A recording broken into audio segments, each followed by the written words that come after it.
Hello orchid people, I just thought I'd show off a few things I have in bud and bloom because it's been a long time since I've done an update video. But this is my path, and it's an unidentified hybrid. I just got it at Trader Joe's. Trader Joe's is the best place in Arizona to get orchids. And this one I just happened to find, and it was a winner. It had a good root system, and the blooms on it are fantastic. I'm going to try and get really close up in on that. See if it'll focus, because the textures of this flower are just really amazing. I think that's about as good as I'm gonna get it. Yeah, isn't that great? It has all these there's all these warts on it, and paphs are pollinated by flies, and this pouch kind of serves the same function as it does in nepenthes, not really to eat but to trap the insect. And then the only way out of this pouch is to go out through the back, which the insect will pick up some pollen, and also if it has pollen on it already, it'll stick to the stigmatic surface and pollinate the flower. So very neat, and I think that's also why a lot of paphs have, well, it's hard to see. Let me see if I can show you, but this paph has hairs right here. I don't know if you can see that. And the red color obviously is reminiscent of something animal-like, so flies would like this particular flower. And the leaves themselves are really pretty too. It has this like mottled thing going on. Lots of really nice shades of green, and mine is going to be due for a repot this year. It's doing really well. It's potted up in sphagnum moss, and I kind of have this like Franken moss thing going on.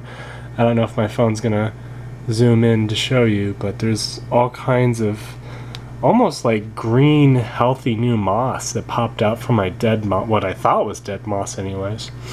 So yeah, and the roots on these are kind of brown, so it's hard to tell if you have good roots or not.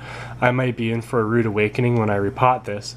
It's in a lot of sphagnum moss and like some pumice to aerate the mix out.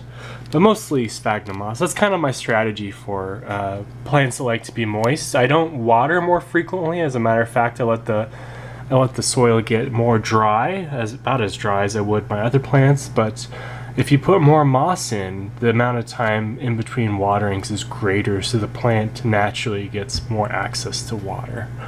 And here's kind of a look at the back. I don't know how many people really show you the backs of paph flowers, but I think they're just really beautiful. They have this like leathery texture. It's really wonderful. Alright, so that's my paph. There is no scent on this paph. The only paph I know that does have scent is paphiopedilum delenatii. I think that's how you say that. Anyways, moving on to the smelly stuff I have in bud. My cattleya walkeriana is coming along rather nicely, and she's dry again. This one dries out pretty quickly. I'm losing some green root tips in this new potting setup, but my buds are still good, and these are going to be really big. You can just tell from how beefy these flowers are. And here's kind of what a flowering growth looks like on cattleya walkeriana. It's kind of like a stubby, like pseudobulb without a leaf. But as you can see, sometimes they bloom from, if you look at this growth right here, there's like a flower spike that is down here, and sometimes they do bloom off of like growths with stunted leaves also, kind of like a regular cattleya. But this one that it's blooming off of now is kind of more of a traditional flowering growth for cattleya walkeriana. And I'm sure you're aware of this already because most orchid people are, but this orchid is kind of unique in that it has specialized growths just purely for flowers. Alright, so there's that one. And here's my Patinera. I think it's actually just an RLC now, Shin Chiang Diamond, and she has 6 buds. I actually counted them popping out from the sheath. I rescued them from the sheath. I kind of cut them out with some scissors that were sterilized, so hopefully those will come along. And this one's also fragrant, really beautiful red and yellow colors on that one. Really looking forward to that. The fragrance is kind of spicy and kind of like apricots. There's like a hint of fruit and something else. It's a very unique fragrance, and I wouldn't suspect it to smell like this based on its parents, because I have other plants with the parents of this one in it too. So very interesting, the kind of cocktails you get with hybrids, because sometimes they don't resemble the parent scent at all, and sometimes they only have like a little tiny hint of what you would expect it to have. So very cool. And finally, well, not finally, second to last, my Neostylus loose sneery bluebird is making a bud, is making a spike, I should say. Let's see if I can't show you these buds. They're really cool. It's not really focusing. I would like it to focus, but it's not. I think it's too shaky for it. And it doesn't quite understand. The algorithm for this camera isn't sophisticated enough to understand it's supposed to focus in on my buds. But yeah, pretty good spike coming off of that one. I have this one in hydroponic medium, and it's also in need of water. As you can see, my roots are kind of dry. Hydroponics with lots of paper towels. Got lots of nice root tips popping out too. So looking forward to that one. This one has a really nice smell. It's not the strongest scent in the world, but it's kind of like jasmine and maybe honey or something like that. It's a very nice smell. I love it. And also looking forward to this one. This is Phalaenopsis samara. It's a cross between Bellina and Violacea. Phalaenopsis, I should say. And I have what appears to be two spikes on this one. There's a spike down here and a spike up here. This spike down here actually is starting to look suspiciously like a keiki, but we shall see. And I lied, I have one more thing in spike. The Sherry Baby. And she's just starting to make buds. I'm not sure if I'm going to be able to show you, but the buds are finally starting to pop out.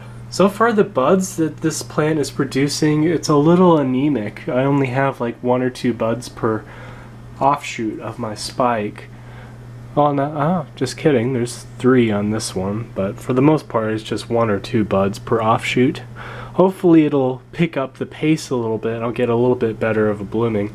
My Sherry Baby already bloomed, I want to say once or twice this year already. I'd have to look through my pictures to see the exact amount.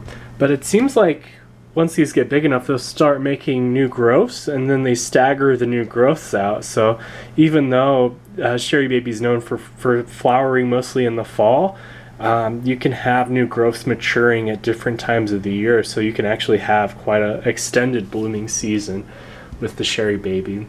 And I'm sure you orchid people know Sherry Baby smells pretty much like chocolate. I mean, as much as a flower can imitate chocolate anyways, or vanilla.